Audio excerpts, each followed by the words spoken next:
Since the last two Christmas carols I did were ones that I really like, and have been generally well received over time, I think I should mix things up a bit and do one of the sillier, not nearly as good versions.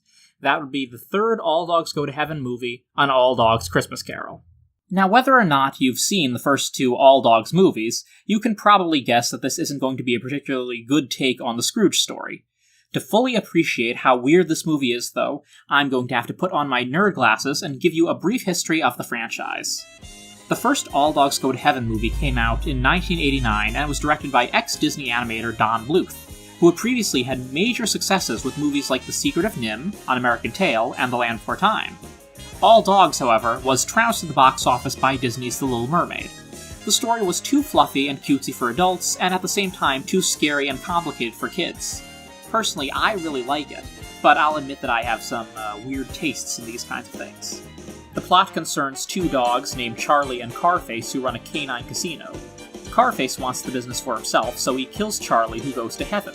Apparently, as the title says, all dogs get a free pass in the afterlife, despite how bad they might have been. Charlie escapes heaven to get revenge on Carface, but is warned that he's now barred from entering the pearly gates when he dies again.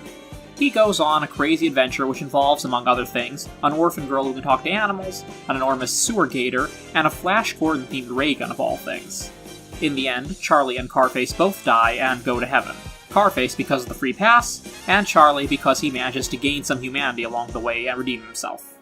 In the sequel, Carface becomes a fallen angel and allies with the Devil's Cat, yes really, and steals Gabriel's horn in a plot to suck all the dogs out of heaven and into Alcatraz.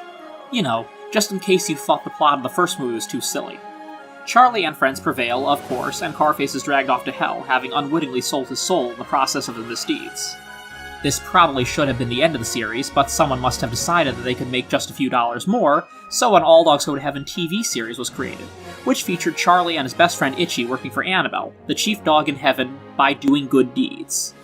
Carface somehow returned as an antagonist, now working for Annabelle's evil cousin, a hellhound named Belladonna. If you try to match up any of these movies or series, there are a bunch of plot points that really don't fit together, some of them being minor details, others being a lot more blatant and hard to ignore. Coupled with the various characters' personalities being all over the place for the span of the series, and you have one of those deals where, depending on how big a fan you are or what kind of fan you are, you really just have to pick and choose what you think of as canonical.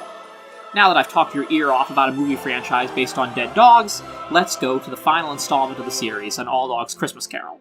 The movie's animation is a step down from the first two, which is understandable since this was a direct-to-video piece and made on a much smaller budget. They did get two voice actors from the original movie to return, Charles Nelson Riley as Carface's henchman Killer, and Dom DeLuise as Itchy.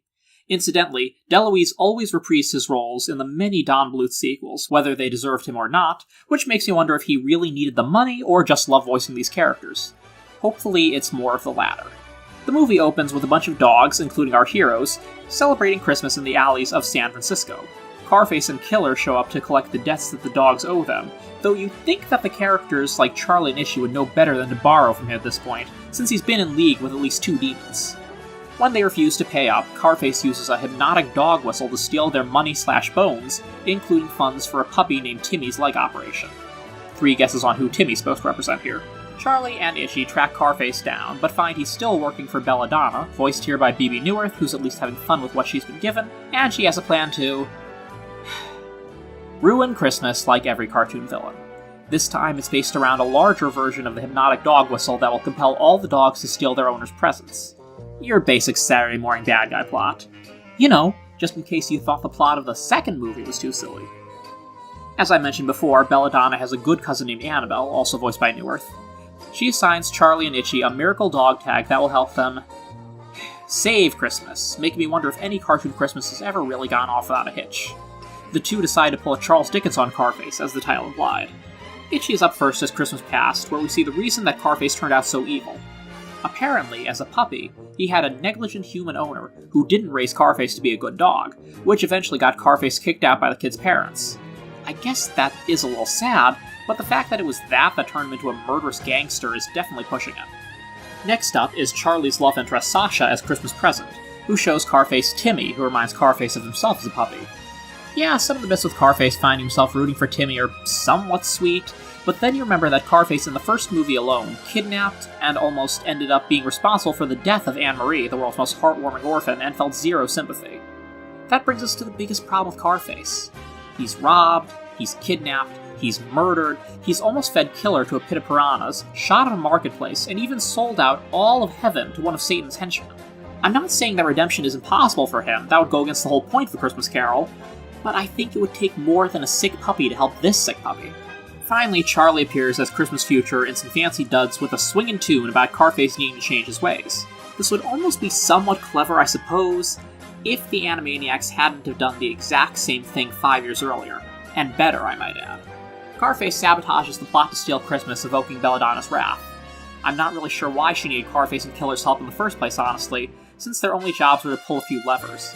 She could have done it herself, or at least have had some of her generic impish minions do it. Annabelle shows up to put the finishing touches on her evil cousin, defeating her with a heap of snow. A major Armageddon this one ain't. Anyway, Carface returns the presents and Timmy's operation money, God bless us, yada yada. As if to undermine the message of the original story, the script has the audacity to have Carface admit he'll most likely revert to evil later on. In some cartoon adaptations featuring villains, these changes never last. Mr. Spacely from the Jetsons, and Cruella de Vil of all people, got the Christmas Carol treatment in their cartoon, which I will definitely have to cover someday, and they obviously went back to being evil. But since this was the last entry in the All Dogs franchise, perhaps Carface, or at least the watered-down version of him, really did turn good permanently. There are so many Christmas carols out there, hence this review series title, so this obviously wasn't the worst one I've seen, but it wasn't that good either. Despite having some good voice actors, the voice work was a bit spotty at times, the direction didn't always hit the right marks, the script was pretty juvenile. Well, basically it was a cash grab. I know these kinds of blatant cash grabs will always exist, of course, but it's sad when it happens to something that you like. On a final, somewhat brighter note, while the songs in this don't hold a candle to the songs in the first or even second movie, they were serviceable and moderately catchy. My personal favorite was a duet between Killer and Belladonna, probably the only time we'll ever hear Charles Nelson Riley and Bebe Neuwirth sing together. I'd say the special is almost worth a watch for that alone. So call me sentimental, it's a fact that I'm a fool for trees with flocking. En route to steal your stocking, I always get emotional at Christmas.